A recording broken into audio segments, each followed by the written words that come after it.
Okay, just like question 37, I don't think 38 is as bad as it looks. I mean, I know that we have like a complicated equation here. It seems like a long story. There's a lot of weird information that they're giving us.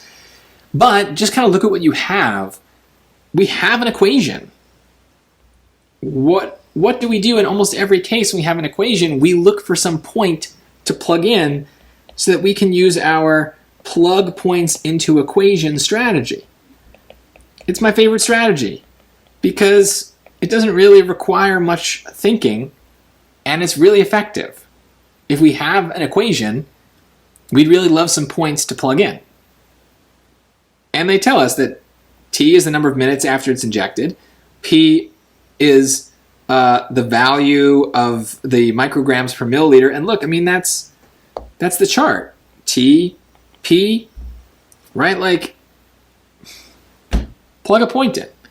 Now, my instinct is to plug in the first point, 0, 200, and hopefully that would give me B. But if I did that, it wouldn't really get me far because 200 equals 200 B to the 0 over 5.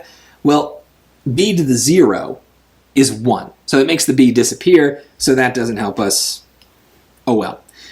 But it doesn't really stop us, right? So we can plug in the next point, 5, 152. So you just write it, 5, 152. So 152 is my P.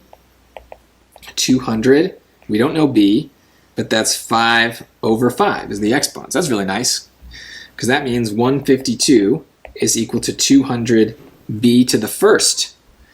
And B to the first is just B, right? I don't even need to write that 1 there. So now how do I solve? Well, let's divide by 200 and let's see what B is equal to.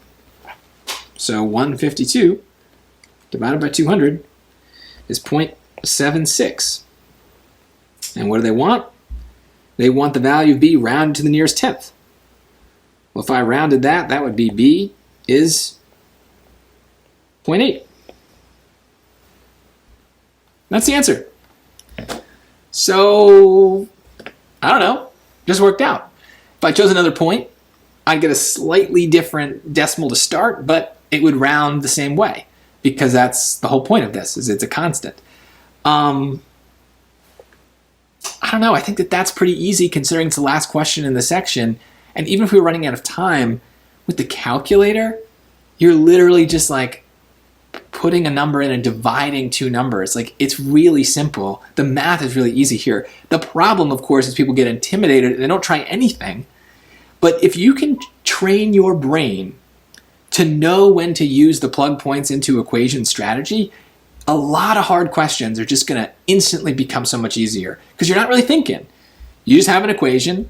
You try to find a point. Sometimes they just give them to you like they did here. Other times, maybe you got to kind of use the story to come up with it.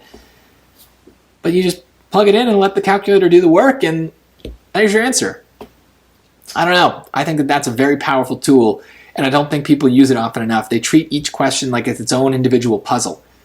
But it's really not. They just change the way it looks, the story, but the process is really the same. Plug points into equations whenever you can, and your life will be so much better. You'll get a better score, and you'll just feel happier about all the questions that you get to that are really hard, suddenly becoming much easier.